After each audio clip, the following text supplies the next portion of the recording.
She had never known danger of death, had never known the environments where the lives of men could be as fragile and fleeting as sea foam tossed against a rocky shore.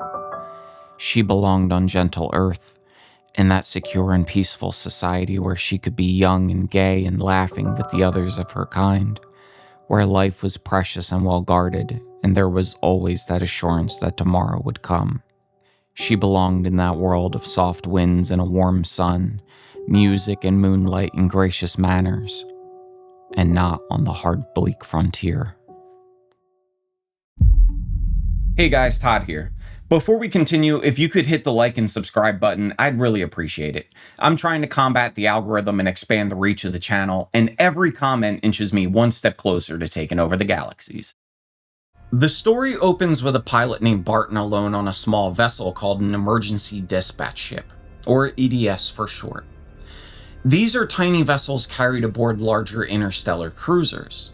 When a colony or an exploration party sends out a distress call, "We need an emergency dispatch ship. We have 6 men dying here. This is an emergency." the nearest cruiser drops out of hyperspace just long enough to launch an EDS with whatever supplies or personnel are needed, and then it continues its journey. The cruisers run on tight schedules and therefore can't stop or turn around. The whole system of contact between Earth and its scattered frontier colonies depend on those schedules being kept. The problem with the EDS is that it's built as light as possible. It carries barely enough fuel to reach its destination. The amount of fuel is calculated by computers aboard the cruiser before launch. They account for every variable, from the course and mass of the ship to the weight of the pilot and the cargo. They are, as the story says, very precise and accurate and omit nothing from their calculations. They could not, however, foresee and allow for the added mass of a stowaway. An hour into the flight, Barton notices that the temperature gauge on a supply closet has moved off zero. Something in there is producing heat. A stowaway. The law on this is blunt. Paragraph L, Section 8 of Interstellar Regulations states, "Any stowaway discovered in an EDS shall be jettisoned immediately following discovery." Barton accepts this. He's an EDS pilot. He's accustomed to death. He prepares himself to open the closet, take the man's identification disc, and put him into the airlock. It will be unpleasant, but quick. Within a minute, the body would be in space. Barton knows what he must do and the consequences if he fails. Ship and pilot and stowaway would merge together upon impact as a wreckage of metal and plastic, flesh and blood, driven deep into the soil. The stowaway had signed his own death warrant when he concealed himself on the ship. He could not be permitted to take 7 others with him. Barton stands up, crosses the room, and orders the stowaway out. But something unexpected happens. As the door opens, out comes a young girl. This is the moment the story turns. See, Barton was ready for a man, a criminal maybe, someone whose death, however regrettable, could be rationalized as the consequence of a calculated risk taken knowingly. But standing in front of him is a teenage girl in cheap gypsy sandals, and she's smiling, with no understanding at all of what she's done.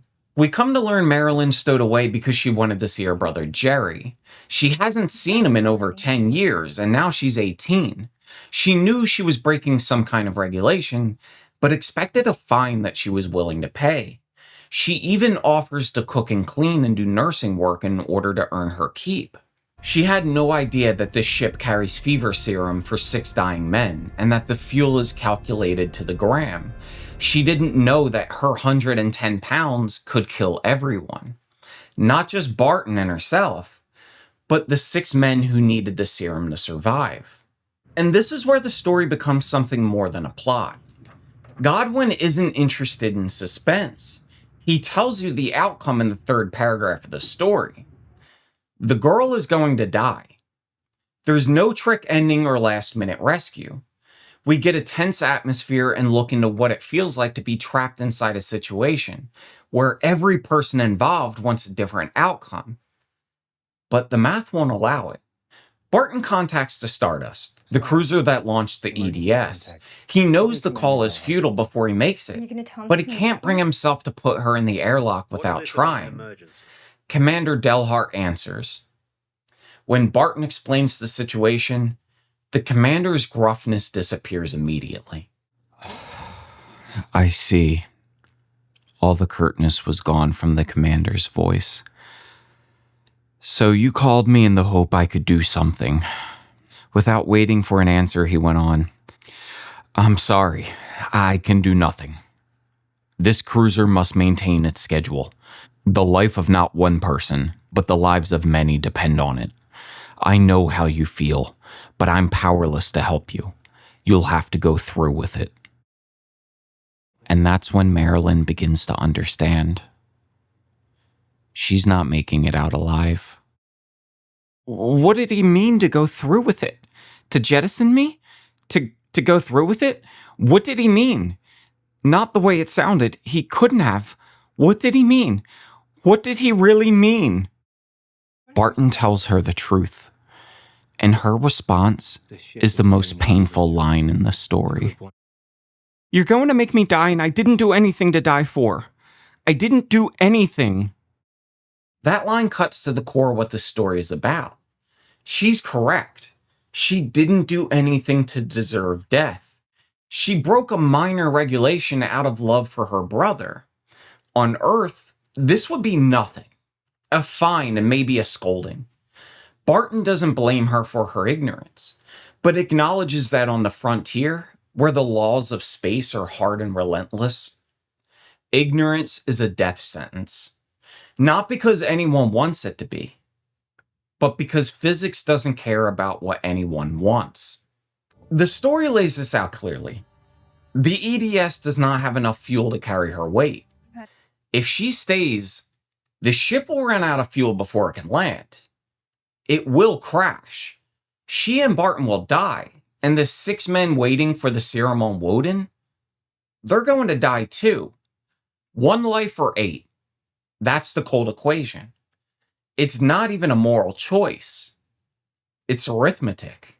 She had violated a man-made law that said keep out.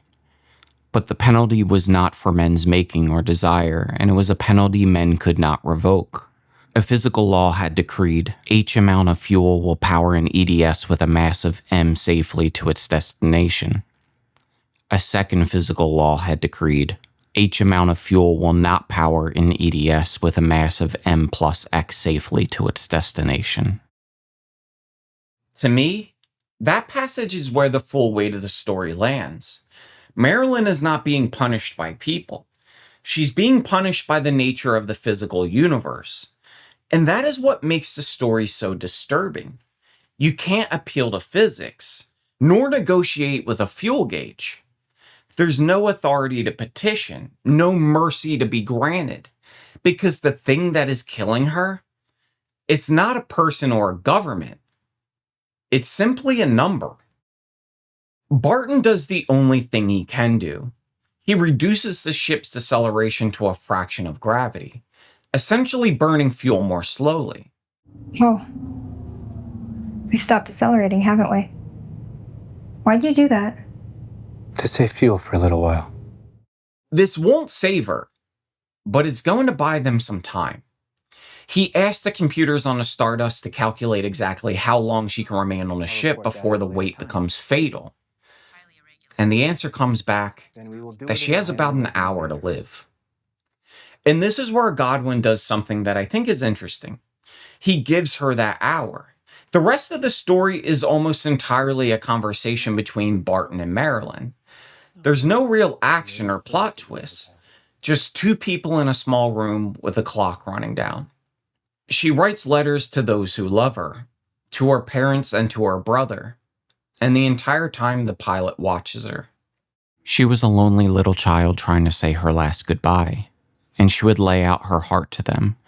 She would tell them how much she loved them, and she would tell them not to feel bad about it, that it was only something that must happen eventually to everyone, and she was not afraid. The last would be a lie, and it would be there to read between the sprawling, uneven lines, a valiant little lie that would make the hurt all the greater for them. During this conversation, she talks about her family and how Jerry sent money home because their father's little shop barely made a living. And that's when Barton notices that her gypsy sandals aren't real vegan leather, but instead cheap plastic imitations with gilded iron buckles and colored glass jewels. She left college early to take a linguistics course that would help her support her family. She's not a careless person. She's not reckless. She's just a girl who loves her brother and wanted to see him. And she begins to reckon with what dying means. Not the abstract idea, but the specific personal reality of it. She says something that I found deeply affecting. The terrible thing about dying like this is not that I'll be gone, but that I'll never see them again. Never be able to tell them that I didn't take them for granted. Never be able to tell them I knew of the sacrifices they made to make my life happier. That I knew all the things they did for me, and that I loved them so much more than I ever told them. I've never told them any of those things. You don't tell them such things when you're young and your life is all before you. You're so afraid of sounding sentimental and silly. But it's so different when you have to die. You wish you had told them while you could, and you wish you could tell them you're sorry for all the little mean things you ever did or said to them. There are little passages throughout the story that carry the emotional weight. One is when she tells Barton a memory about Jerry, and how when she was 6, her kitten was killed in the street. See, Jerry held her and told her the kitten had gone away to get a new fur coat, and they would be back in the morning. She believed him, and when she went to sleep, she woke up and there was a new white kitten on the foot of her bed. See, Jerry had dragged the pet shop owner out of bed at 4 a.m. to buy it for her.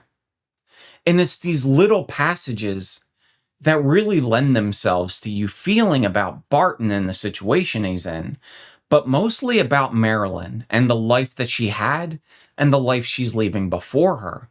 This is the story making its argument. The equation says she's X, an unwanted factor, a quantity of mass that must be subtracted. But the story keeps reminding you of everything that X contains. A girl who loves her brother, a family that sacrificed for each other, a memory of a white kitten. The math doesn't know any of this. Time eventually runs out, but Marilyn and Jerry, they're able to speak over the radio just before the signal becomes too weak. The conversation between brother and sister is brief, and it's also devastating. Jerry is hopeless and desperate. He pleads for Barton to try anything and everything, yet he understands that nothing can be done. His sister signed her death warrant the moment she stepped aboard the vessel and ignored the warning signs. He's never going to see his sister again. She tells him not to feel sad, and that he needs to remember her the way she was, not the way she will die. She tells him she might come to him in his dreams with her hair in braids. She might be a touch of a breeze or one of the gold-winged larks he told her about, singing on some distant world. And then the signal fades, and then it's time. She walked with her head up and the brown curls brushing her shoulders, with the white sandals stepping as sure and steady as the fractional gravity would permit. He let her walk alone and made no move to help her, knowing she would not want it that way. She stepped into the airlock and turned to face him, only the pulse in her throat to betray the wild beating of her heart. "I'm ready," she said. He closes the door and the air rushes out. There's a slight vibration, as though something bumped the outer door in passing. And then she's gone. The story ends with Barton alone, and the gauge reads 0. The equation has been balanced. What follows is absolutely haunting. Something shapeless and ugly was hurrying ahead of him, going to Woden. where her brother was waiting through the night, but the empty ship still lived for a little while with the presence of the girl who had not known about the forces that killed with neither hatred nor malice. And then her voice, echoing in the emptiness she left behind. I didn't do anything to die for. I didn't do anything. I think what makes this story stay with people is not the death itself. It's the clarity of the logic that leads to it. Godwin constructs the situation so that every possible escape had been sealed off. Even before the story begins, the cruiser, it can't just turn back. There aren't any other ships within 40 light years. There simply isn't enough fuel. Every person in the story, Barton, the commander, the clerk in ship's records, they all want to help her, but they can't. The story doesn't give you a villain. It gives you a universe that is simply indifferent. Godwin's pointing out that the universe isn't cruel, because cruelty requires intent. Yet in its neutrality, when you're standing in front of an airlock, neutral is indistinguishable from merciless. There's a famous piece of background to this story. John W. Campbell, the editor at the time of Astounding and author of Who Goes There, the story that would later become The Thing, he reportedly rejected Godwin's earlier drafts because Godwin kept finding ways to save the girl. Campbell insisted that the math had to win. The story had to follow through on its own premise without flinching. And I think that editorial pressure is a significant part of why this story works the way it does. It refuses to comfort you and offer a way out. That's it for today's video, guys. Have you read The Cold Equations? If so, what did you think about it? I first read it as an undergrad, and there were some fun arguments. Like, aboard this entire vessel, there isn't a chair, extra clothes, no random supplies that could equal 110 pounds. Nothing? And how about the fact that this emergency ship is built without any fail-safe devices? The margin for error, it simply doesn't exist. And then the more you think about it, the more you realize that the bad engineering is just a plot device to load the dice of a no-win situation. It's basically the trolley problem in space. But that said, I still love reading it every now and then, and I'd love to hear your thoughts in the comments.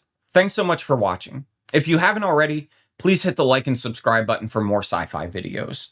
And feel free to share it with your friends, family, and even your enemies. Until next time, take care, keep reading, and I'll see you in the next one.